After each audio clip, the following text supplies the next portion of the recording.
Jadi ini pertanyaan sangat membuat banyak orang masuk Islam. Di Saudi banyak orang Filipina masuk Islam gara-gara pertanyaan ini.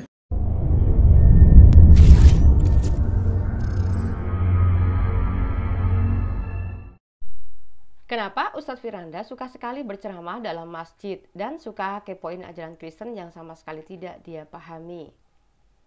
Jawabnya, satu, karena orang Islam ketika masuk masjid cuma nyari pahala, bukan bertujuan untuk mendengarkan pesan Allahnya sebagai makanan rohaninya yang bersumber dari Al-Qur'annya. Makanya jamaahnya kalau ke masjid tidak diwajibkan untuk membuka Quran secara bersama-sama. Betul atau tidak?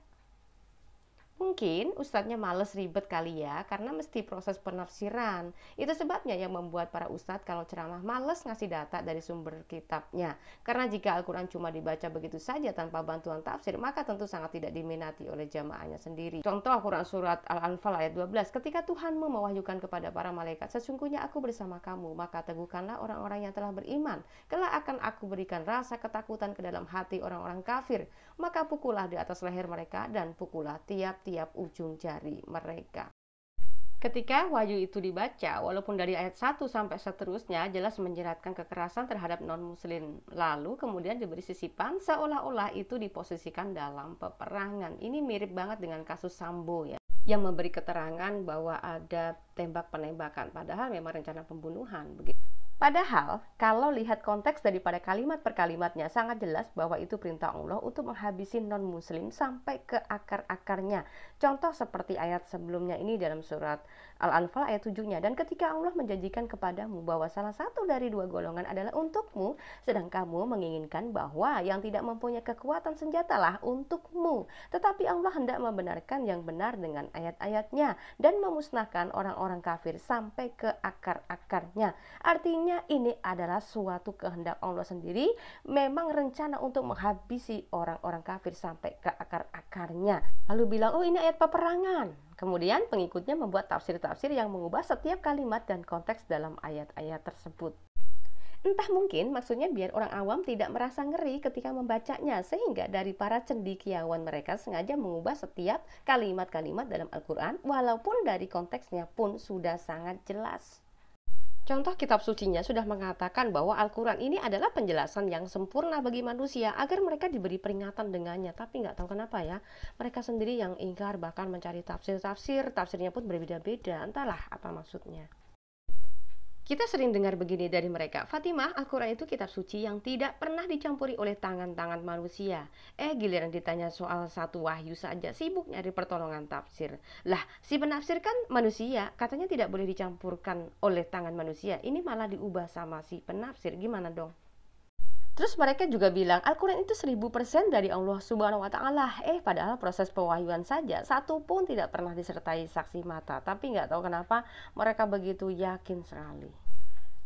Kalau enggak, Al-Quran itu mujizat dan sangat mudah dipahami. Kalau klaim-klaimnya sih luar biasa ya, cuma yang jadi masalah, apa artinya klaim-klaim luar biasa kalau tidak sesuai fakta, ya nggak sih? Makanya banyak ustadz ketika di masjid pun membahas kitab orang yang sama sekali tidak pernah dibaca secara keseluruhannya. Jadi ini pertanyaan sangat membuat banyak orang masuk Islam. Di Saudi banyak orang Filipina masuk Islam gara-gara pertanyaan ini. Kita tanyakan kepada mereka, waktu Nabi Isa mati, dan dia harus mati supaya bisa nebus. Kalau nggak mati nggak bisa nebus, ya nggak? Waktu dia mati, meninggal dunia, disalib menurut keyakinan mereka, Allah ikut mati atau tidak? Pertanyaannya itu dulu. Pertanyaannya Allah ikut mati atau tidak? Pak Ustadz nih bagaimana sih? Allah itu bukanlah Allahnya Abraham, Ishak dan Yakub ya Tat ya. Jadi beda pemahaman Anda. Allah Mekah juga bukan Tuhan juru selamat dan pengampun dosa. Malah Allah Mekah itu menginginkan manusia semuanya berdosa loh Tat, ini datanya. Hadis riwayat Sahih Muslim 4934, Rasulullah SAW bersabda, seandainya kamu sekalian tidak mempunyai dosa sedikit pun, niscaya Allah akan menciptakan suatu kaum yang melakukan dosa untuk diberikan ampunan kepada mereka. Bagaimana tuh Tat penjelasannya? Maksudnya dosa itu wajib ada gitu kan Tat? Lagi pula, sejak kapan sih Allah Mekah bisa mengampuni dosa manusia? Dan dengan cara yang bagaimana Allah Mekah bisa mengampuni dosa manusia? Nah, hal seperti ini umat muslim bisa atau pernah nggak memikirkan soal ini? Memangnya bisa dosa itu dihapus dengan kalimat kun fayakun, bersih? Wow. Kan umat Islam sendiri yang berimajinasi kalau dosanya sudah diampuni ketika sedang sholat, ya kan? Makanya tidak heran umatnya tidak punya rasa takut sama sesembahannya ketika sedang berbuat dosa. Tinggal sholat, terus minta ampun, selesai tuh perkara dosanya. Dan umat Islam merasa ketika sudah minta ampun dengan melakukan tubat nasuha, dirinya sudah merasa suci tanpa dosa, tapi masih merasa punya dosa. Betul tidak? Lalu kemudian dengan entengnya bilang ke Fatimah, ya namanya juga manusia, siapa sih yang bisa bersih dari dosa sih Fatimah? Nah itu sadar. Nah makanya muslim harus tahu isi kitab sucinya bilang apa. Jangan selalu sibuk ceramah ngajarin jemaahnya untuk benci Kristen. Karena kalau mau menggugat Alkitab, Pak Ustadz diskusi sama Fatimah dulu via live streaming. Selain saya beri penjelasan, pastinya ada serangan balik tuh buat Pak Ustadz. Siap-siap aja Pak Ustadz. Muslim baca kitab kalian ya, surat Taha 74. Sesungguhnya barang siapa datang kepada Tuhannya dalam keadaan berdosa, maka sungguh baginya adalah neraka jahanam. Dia tidak mati terus merasakan azab di dalamnya dan tidak pula hidup, tidak dapat bertobat. Ada nggak ayatnya bilang hanya diperuntukkan dosa besar saja Fatimah, yang kecil sincailah. Itu namanya menghibur diri. Memangnya orang yang mengaku beriman kepada Allah dan Rasulnya langsung otomatis suci tanpa dosa? Kan ayatnya bilang, barang siapa yang datang kepada Rabbnya dalam keadaan berdosa akan kekal di dalamnya. Coba, silakan saja kalau mau diubah sih ya. Kok umatnya pede amat jadi penghuni surga gitu loh. Jadi pertanyaannya, siapa yang sudah siap masuk neraka nih? Maryam 71, dan tidak ada seorang pun di antara kamu yang tidak mendatanginya neraka. Hal itu bagi Tuhanmu adalah suatu ketentuan yang sudah ditetapkan. Kan cuma sementara Bu Fatimah di nerakanya, tergantung amalan dan perbuatan kita lah. Dibaca baik-baik ya kalimatnya. Kitabmu bilang barang siapa datang dalam keadaan berdosa, semua kekal di dalamnya loh. Mau masuk surga, ya lewat mana dan gimana caranya? Jangan percaya apa kata Fatimah ya. Ya terserah percaya apa tidaknya, lawang itu kitabmu sendiri kok. Hehehe. Ustadz sih mancing-mancing. Ente sih Tat ngetawain iman Kristen, saya lebih bisa, tapi maaf ya bedanya di sini saya selalu pakai data loh, bukan sembarangan seperti Ustadz Firanda mengubah data Alkitab bahkan bicara tanpa data sama sekali. Mereka bilang Allah Tuhan Bapa tidak ikut mati, ini dalil bahwasanya Isa bukan Bapa. Pecahlah, gugurlah teori Trinitas. Kalau mereka bilang Tuhan tidak mati, Bapa tidak mati, yang mati cuma Nabi Isa, berarti Tuhan anak bukan Tuhan Bapa. Berarti tidak ada hubungannya. Anaknya mati, bapaknya masih hidup. Kalau mereka bilang Tuhan Bapa juga ikut mati, waduh gawat. Yang hidupkan siapa kalau begitu? Kalau dia lagi mati, siapa yang salam semesta? Oh, iblis lagi senang waktu itu ya. Menguasai dunia, mumpung mati jangan hidup lagi. Ini pertanyaan yang membuat orang banyak masuk Islam. Soto sih ya Pak Ustadz ini ya. Perlu tahu ya semuanya umat muslim juga, Bapak dan anak itu gelar Tat. Bapak itu bicara otoritas ilahinya, sedangkan anak itu bicara yang merendahkan diri dengan cara menjadi anak manusia. Doktrin ini hanya dalam Alkitab. Makanya umat Islam harus tahu bahwa Yesus itu adalah Tuhan itu sendiri. Datang ke dunia bukan berarti langsung surganya kosong. Tuhan itu Maha Kuasa. Selanjutnya bicara tentang Isa, bicara tentang Nasoroh, ujung-ujungnya Paulus lagi yang jadi tumbal kebencianmu Pak Ustadz. Makanya muslim perlu tahu fakta ini ya. 1. Yesus bukanlah Isa Al-Masih dalam Al-Quran. Walaupun Nabi Arab yang lahir di abad 6 Masehi itu bermaksud ingin menceritakan Yesus yang sejarahnya di bangsa Israel di abad 1 Masehi.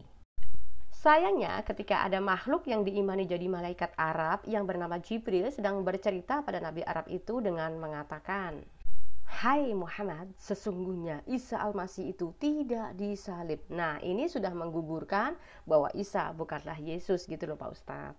Tapi seandainya saya yang ketemu Jibril, itu pasti akan saya bantah tuh keterangannya. Bril, Yesus itu orang Israel. Gue mana tahu kalau dia disalib apa kagak. Gitu Tat. Saya pun akan bilang, lagi pula Bril, peristiwa itu sudah terlanjur terjadi dan ada di bangsa Israel loh Bril. Awas ya nipu gue nih. Nah, saya akan menanyakan lagi, kalau enggak gini deh Bril, sini kitab Injilnya biar gue cek dulu. Itu kalau gue yang diajak ngobrol sama makhluk yang dijadikan Jibril sama Khadijah dan Warokah itu Pak Ustadz.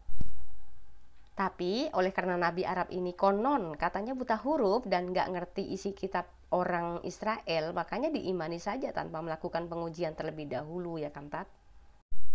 Ternyata pesan Rasul Yohanes begini bunyinya, 1 Yohanes 4 ayat 1. Saudara-saudaraku yang kekasih, janganlah percaya akan setiap roh, tetapi ujilah roh-roh itu apakah mereka berasal dari Allah.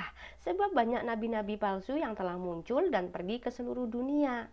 Nah, beginilah cara orang kafir untuk meneliti apakah itu betul dari Tuhan atau itu dari setan. Caranya seperti itu pengujiannya. Nah, kira-kira apa yang Muslim pikirkan sekarang? Atau kalian mau bilang, sudahlah, niat aja deh, semoga amalan dan kebaikanku bisa menyelamatkanku dari neraka jahanam. Baik, kita baca hadis riwayat Sahih Muslim 5038. Telah menceritakan kepada kami Muhammad bin Al-Matsanna dan lain seterusnya, berkata, Nabi SAW bersabda, tidaklah seorang pun dari kalian yang diselamatkan oleh amalnya. Seorang bertanya, Tuhan juga, wahai Rasulullah? Beliau menjawab, tidak juga aku, kecuali bila Allah melimpahkan ampunan dan rahmat padaku.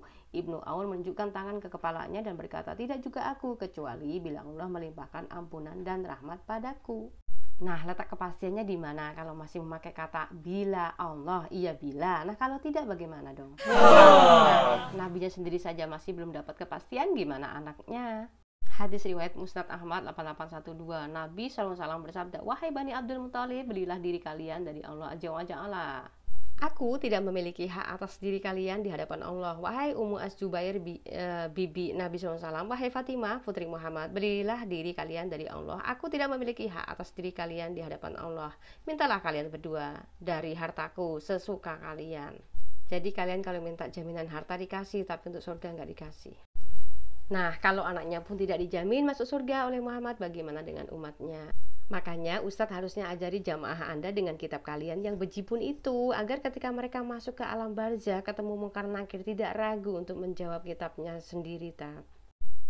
Tapi kalau dalam masjid saja jamaahnya diajak baca Alkitab, bisa-bisa kena cambukan terus dong, karena pas ditanya, ma imamuka, jawabnya Alkitab. Bapak tidak mati, yang mati cuma Nabi Isa, berarti Tuhan anak bukan Tuhan Bapak. Berarti tidak ada hubungannya. Anaknya mati, bapaknya masih hidup. Kalau mereka bilang Tuhan Bapak juga ikut mati, waduh gawat. Yang hidupkan siapa kalau begitu? Kalau dia lagi mati, siapa yang salam semesta? Oh, iblis lagi senang waktu itu ya. Menguasai dunia, mumpung mati jangan hidup lagi. Ini pertanyaan membuat orang banyak masuk Islam.